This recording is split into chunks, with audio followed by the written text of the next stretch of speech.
आम जाम द्वितीय पर्याय को आम सहित सुदूर झारखंड जोड़ी होती कोलोन यूनिवर्सिटी डीन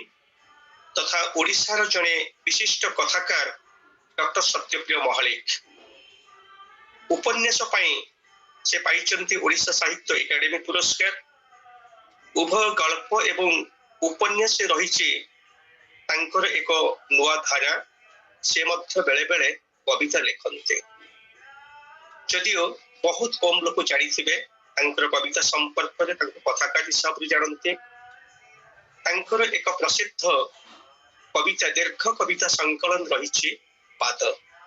जहाँ 1992 मसीह प्रकाश पाई रही 100टी आटम बम नामक अन्य एक कविता गुच्छ। किंतु परवर्ती समय कविता से दूरे न जाइथिले मध्य कविता लेखा को छाड़ी कथा साहित्य में मनोनिवेश करती। शिक्षाविद जीवन बीतांती कम लिखती किंतु निदा कथा लिखते। से भली जड़े विज्ञ को आज आम आमर अतिथि समीक्षक रूपे निमंत्रण करूँ। से आम निमंत्रण रक्षा कर आम सहित जोग देइचंती। आम अनुरोध करुचु आज पढ़ा जाइथिबा ए जो 8टी कविता एवं आवश्यक स्थले जो 2 जन पढ़ी पारि नाहंती सेमानकर कविता किंतु तांको आम प्रेरण करिथिलु। यदि से संपर्क में मत चाहिए से आलोचना रखी पारिबे। डॉक्टर सत्यप्रिय महालिक। डॉक्टर सत्यप्रिय महालिक मोर समस्त को सुदूर झारखंड रु नमस्कार। मो कथा आपण समस्त सुनि पारचंती। आगे समस्त को नवरात्रि शुभकामना शारदीय शुभेच्छा। कविता आसर रे उपस्थित थिवा समस्त वरेण्य कवि उपस्थित अन्यान्य साहित्य और कविता अनुरागी संपादक डॉक्टर देवानंद दास महोदय एवं मोर प्रिय बंधु माने प्रथम मु कही रखे जे मु बिल्कुल कवितार समीक्षा करिवा पई योग्य नुहे। कारण मोर विचार कविता केवल लेखा जाई पारे। ताकू जदि के पढ़े से तार आपे आपे ता अपना छाए से तार अर्थ तार रस तार स्वाद ग्रहण करे एवं कवि निजे जेभली भाव में कविता को लिखि थांती पाठक ताकू भिन्न भाव में मध्य ग्रहण करे बा बुझे। आ समीक्षक सबुठु बड़ खराब काम करे से कविता को बड़ विकृत भाव में आलोचना करे चर्चा करे एवं कविता को केउठू केउठी पहुंचाई दिए। तेणु मते क्षमा करिवे मु बिल्कुल कविता गुड़िकर समीक्षा करिवे ना। मु जड़े साधारण साहित्यर छात्र। मते विश्वास करंतु जदिओ मु जहा किछ समय पूर्व देवानंद बाबू कहते मु मोर प्राथमिक साहित्य जीवन बा साहित्यिक जीवन कवितार आरंभ होता जेभली अधिकांश साहित्यिकंकर ही था। मु कविता लिखुली एबे भी बेले बेले फेसबुक रे मन हेले छोटिया छोटिया कविता लिखे। परवर्ती समय रे मु कथा साहित्य रे मुझे मते निजको मु सीमित कर देली। किंतु मु एठी बड़ ऑनेस्टली मु स्वीकार करिवारे मोर कुंठा नाही जे कथा साहित्य अपेक्षा मते कविता अधिक प्रेरणा दिए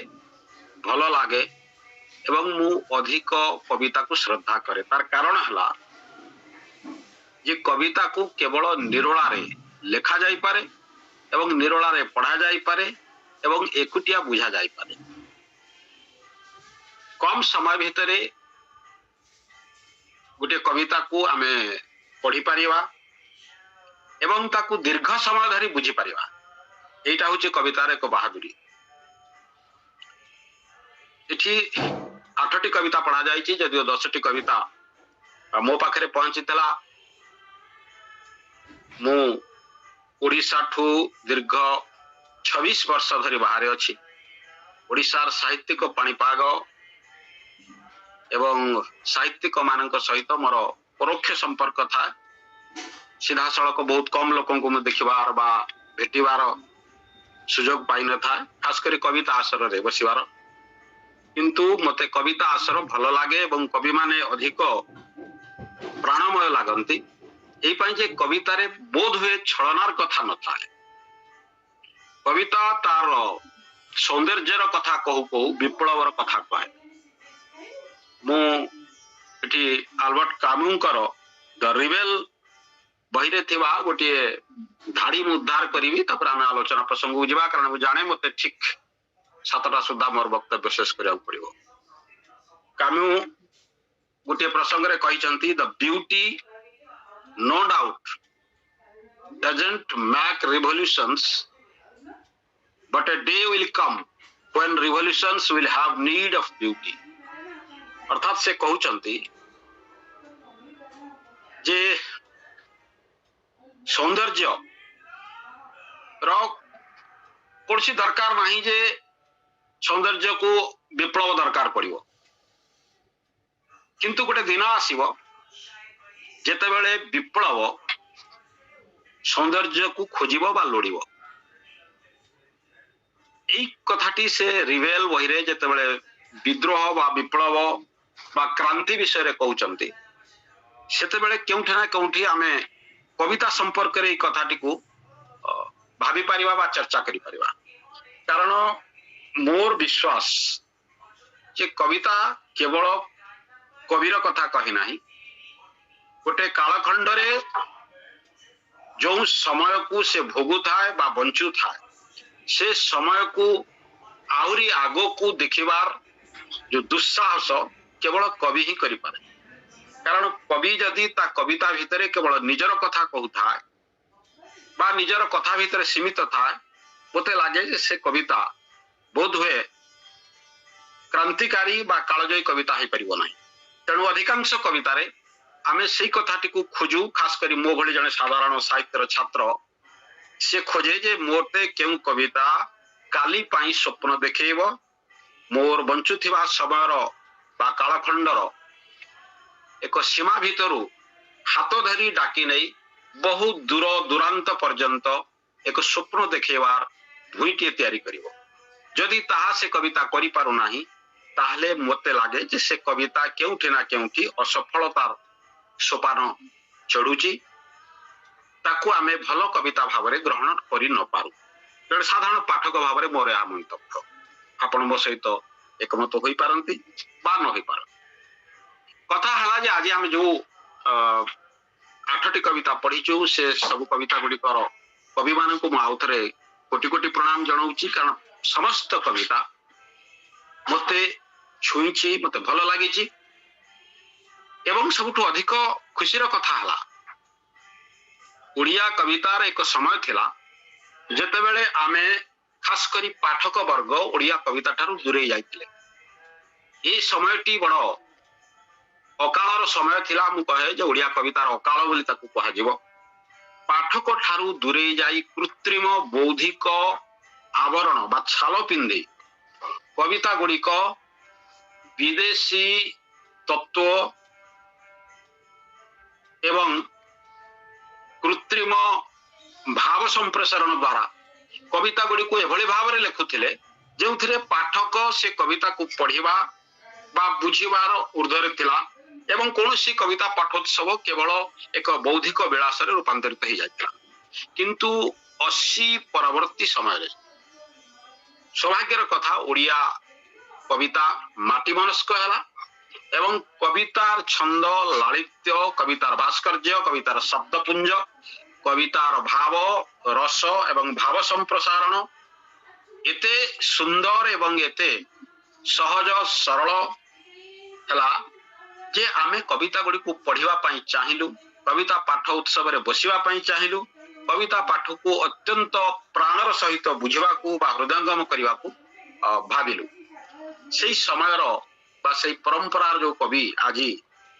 खास करी 8 जन कविता कविता पढ़िचंते आ 2टी कवितार कवि पढ़ी पारि नांती समय हेले मु से विषय रे तो संक्षिप्त भाव रे किछ कहि पारिबी समुदाय भाव रे जो 8टी कविता हमें पढ़िचु से कविता गुडी क भितरे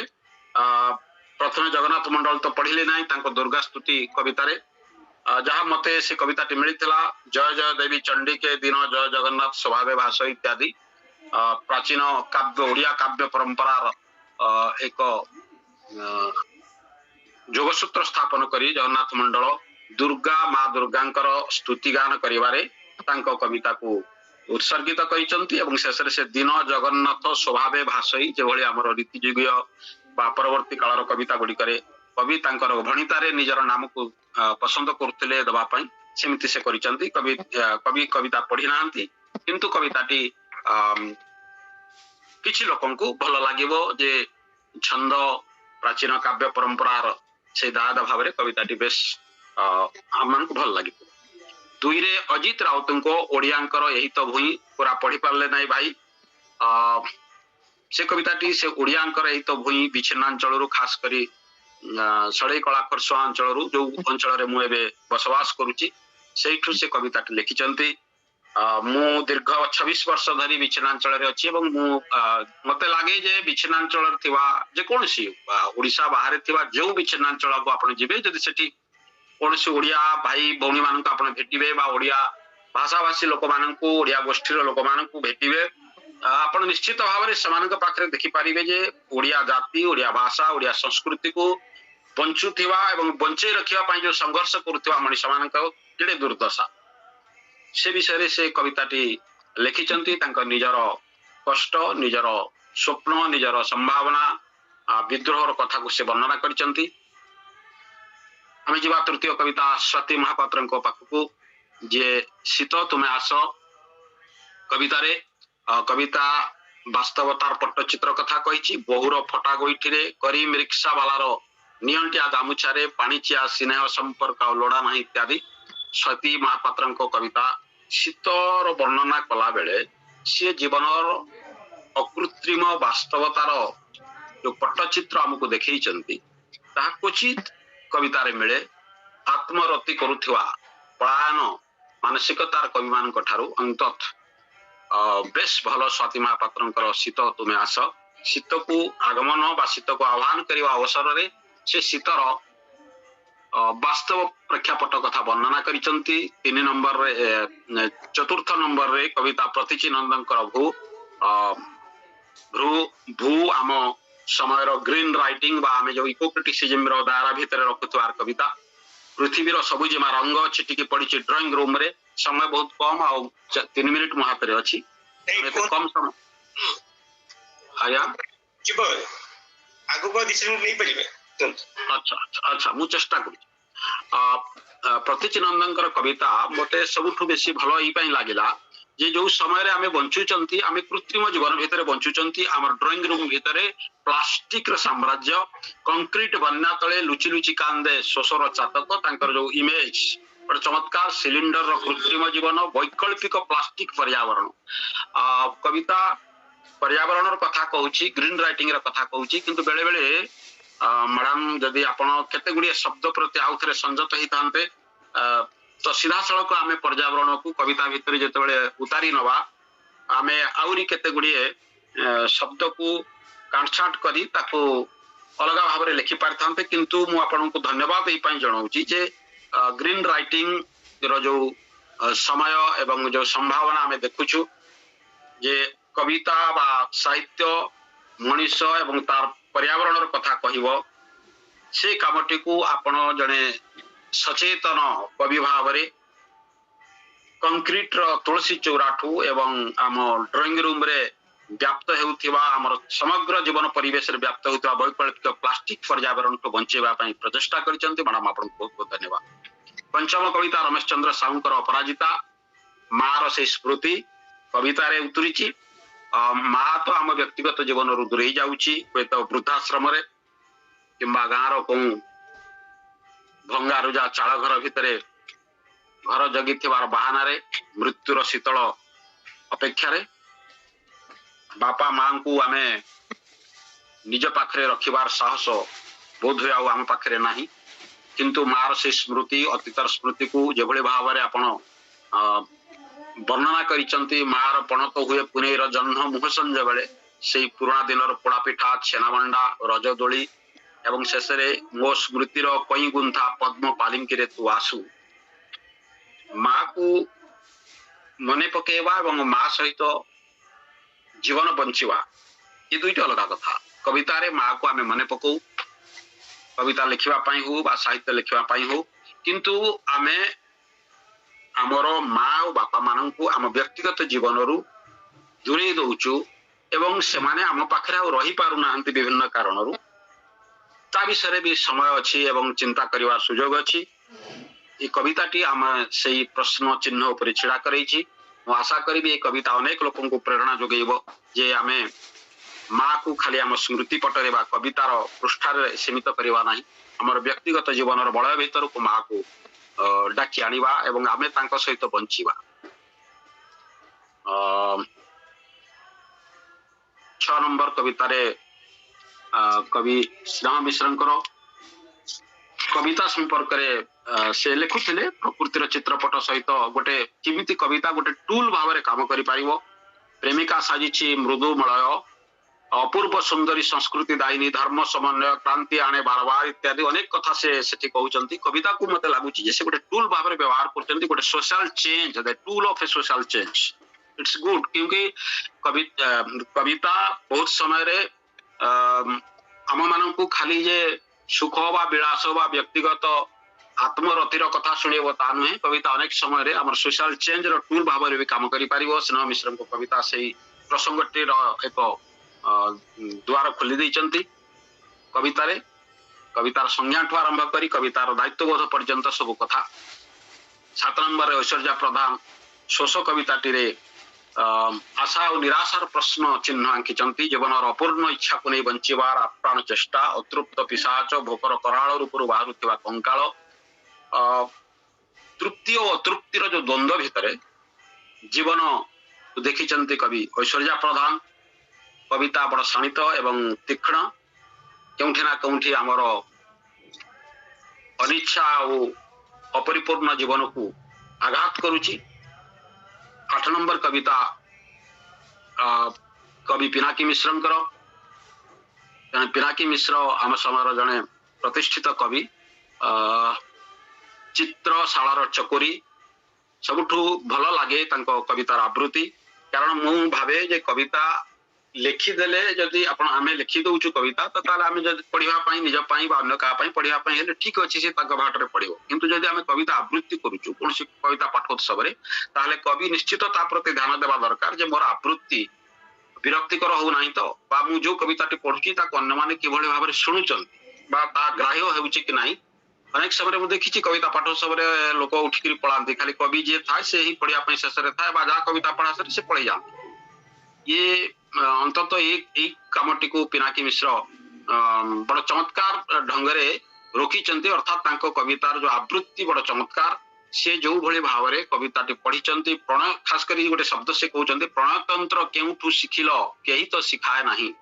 ये प्रश्नटी को बा एई जो प्रसंगटी को भाबिबा पई मगज को माघुआणी मंजुल केश कथार अमेल पाग अगिला नालर पक्षी तांकर जो प्रतीक बा इमेज गुड़िक बड़ पावरफुल आवृत्ति ठू आरंभ करी कवितार शब्द चयन बड़ चमत्कार बड़ पाकल कविता पिनाकी मिश्र को अभिनंदन जनाऊची। 9 नंबर रे लिप्सा पटेल बोधे कविता से पढ़ी नाहंती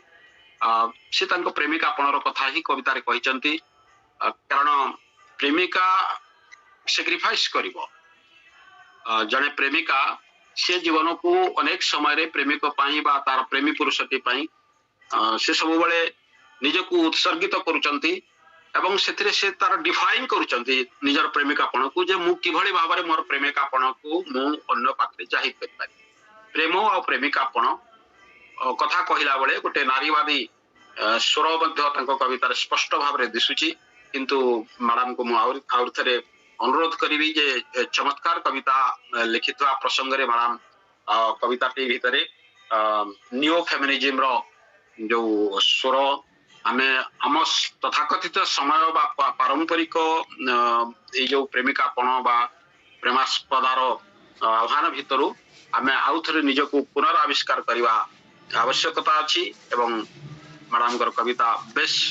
सुंदर आवृत्ति भी सुंदर थिला कविताटी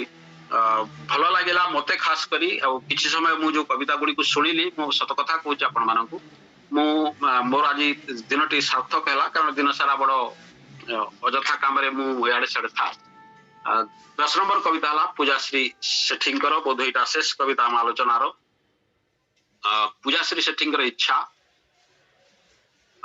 इप्सिता अभिलाषी मु राजकुमारी मो लुहरे इच्छा सबू जाए मरी मरी इच्छा गोटे बगीचार मधुमक्षी परी मैडम पूजाश्री सेठींकर इच्छा इच्छा मनीष मनर एक गोपनीय परिभाषा नुहे मनीष मनर एक आकांक्षा भी कारण मनीष जो इच्छा करे ताकू से पाए बा पाए ना एवं यही दुईटी समांतराल गति भितर तार जीवन प्रवाहित होता है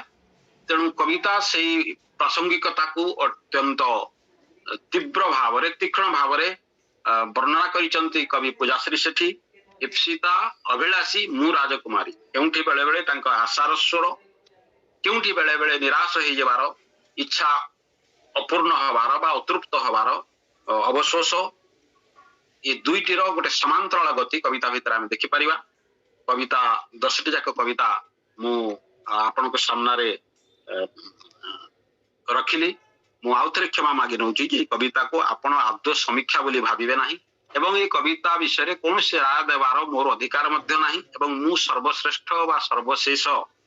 समीक्षक नुहे यह मोर व्यक्तिगत अभिरुचि एवं मोर व्यक्तिगत मंतव्य थिला जने साहित्यर छात्र हिसाब से मोर आलोचना शेष करने पूर्व मु आउ थे श्री अरविंदंकर द फ्यूचर पोएट्री रो गोटे धाड़ी उद्धार करी the poet show us truth in its power of beauty आउ थे सुनिबा